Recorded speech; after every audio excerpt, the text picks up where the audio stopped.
Hello and welcome to another modelling video. This is Alan from the Man at YouTube with another airbrush video. Another sponsored video. The guys from Airgoo wanted me to use the Fengda FD-18-2K airbrush setup. Another new manufacturer on the scene who is focusing on hyacinth clones, operating their own price structure and distribution. This one from Amazon for my local distribution of Australia at $106 delivered. Upon order, it was packed as so and delivered at my doorstep within 2 days. I'm not being compensated for this video. The contents of the box includes a series of paperwork starting with a warranty card, a setup and troubleshooting pamphlet, operation manual on the air compressor, which should be read, with a fantastic servicing schematic, a test set of water soluble paints, 1.8 meter braided hose with 1/8 inch threads, pipe cleaner and airbrush holder, the airbrush designation of an FE-130, the same historical Olympus pattern as a HS-130 or Iwata HP Basic Series, is a double action gravity feed 0.3mm with threaded nozzle and rubber O-rings. The plastic case is reminiscent of Sparmax, which is a great sign on being the higher end of the cheaper end of the market. The case includes a foam protection slot, a cheap pipette, nozzle wrench which I demonstrate in other videos, and the airbrush itself. Behind the foam is a schematic and parts list that includes assembly instructions. Lastly, a variable power supply 220 volt mini oilless air compressor with a working pressure of 30 psi or 3 bar, national standard compliant power plug with an addition of auto cutoff regulator, water trap. I've had fairly good experience with the older version of these compressors. With moderate use can last between 5 and 10 years. This does not contain a tank, which may lead to heat and life issues. You will be able to add your own with a second hose and 1/8 inch T-piece and vessel. To add the airbrush holder, remove this red ring around the regulator, slot on, then tighten. Very convenient, counterweighs the airbrushes, and I like it quite a bit. Airbrush storage is normally neglected when choosing a setup. Assembly is simply threading the braided hose onto the end output compressor and the air valve underneath the airbrush to create the complete circuit.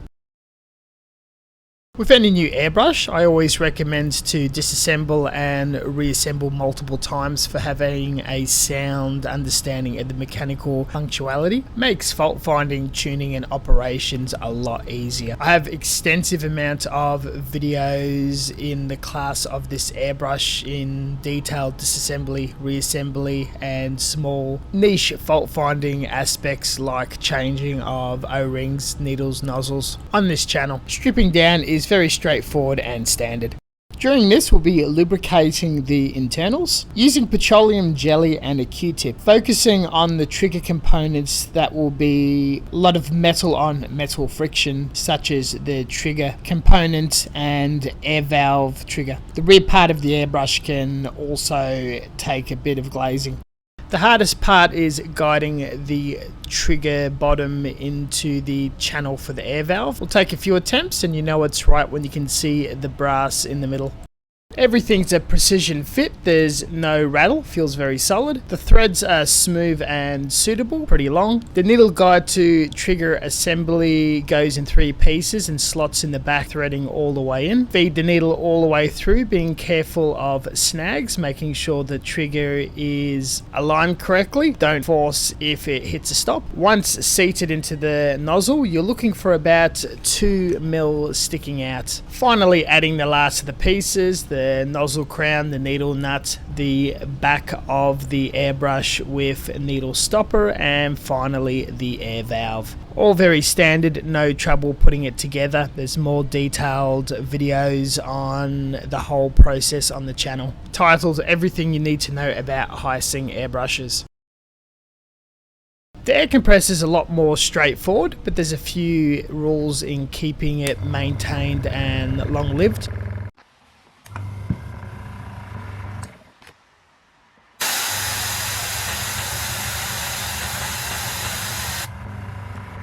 To operate the regulator, you need to pull up the sleeve where there's a loud click and twist it in the appropriate direction corresponding with the instructions on top.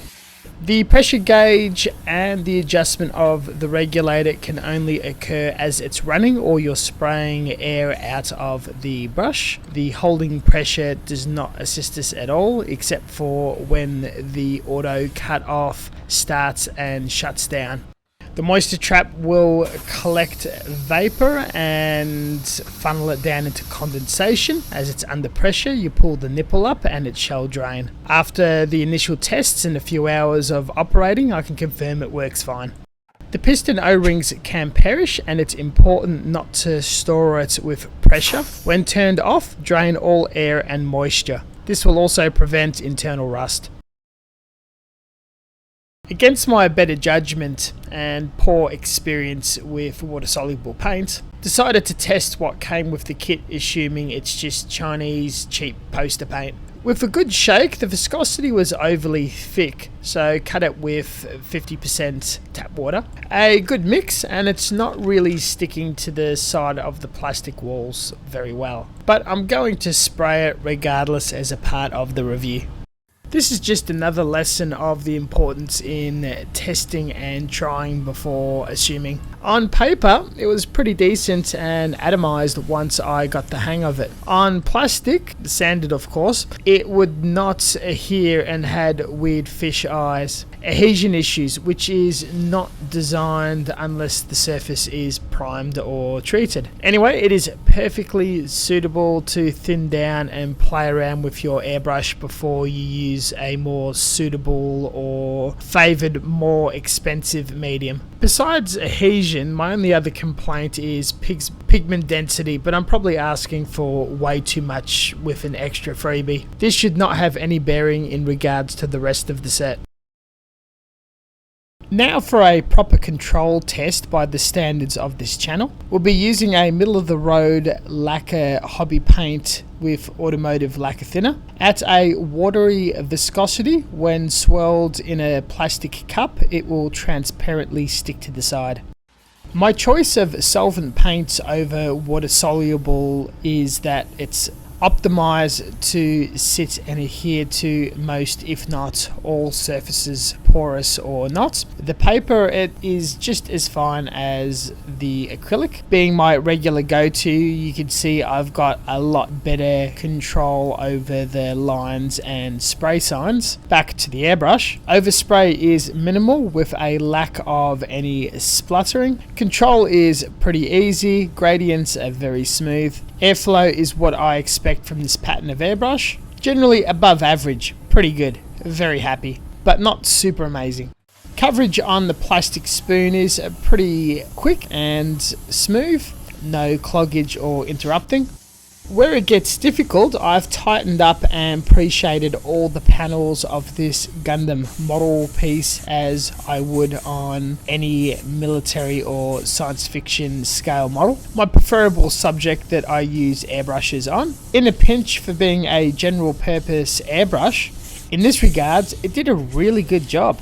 Didn't struggle too much to get neatish enough lines around. Then spraying the sides with different steps of height and underspray area, it coloured that pretty well.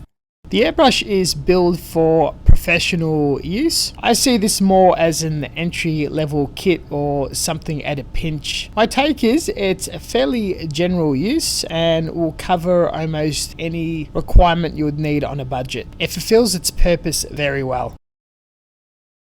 Changing colours and cleaning up is also standard to this pattern of airbrush, first reclaiming the paint. These airbrushes are mostly machined brass with electroplating. The higher end ones are highly polished on the internals. It wipes out and clears everything out with gun wash. Placing your finger at the end of the crown, creating a seal, and blowing air will jet bubble it out the cup, mixing everything internally to easily spray it all out. A second pass of lac thinner and it's all clean inside. It's a reasonable turnaround, though you will still have to build up pigmentation at the bottom of the well over time. Completely adequate and fine. It was nice to see the nozzle crown clean, a swab not required.